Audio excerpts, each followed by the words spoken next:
نگفته بودم برای شما که اینها می آیند و آمدند. چی میکنن در سرزمین ما ای بیگانه ها؟ میگن برای اسلام جهاد میکنیم.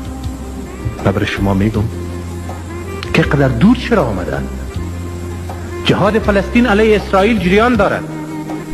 بیت المقدس در تحت اشغال اسرائیل است.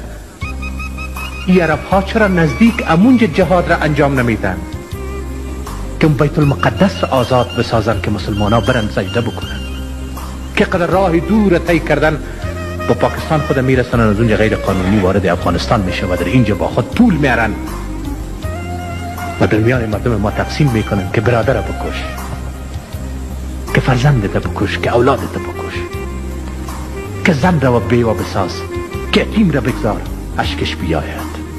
خانه را ویران کو، وطن را از چه سهل و ساده وطن را فروختیم. دیدی چه سهل و ساده وطن را فروختیم. این خانه قدیم و کهن را فروختیم. بستیم تا ابد دهن اعتراض را، بستیم تا ابد دهن اعتراض را. از لب حدیث و حرف و سخن را فروختیم.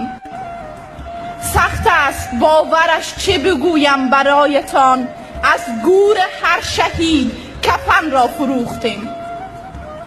هر جا درون خانه ارحج نبی شده، این گونه روح سیه شده تن را فروختیم.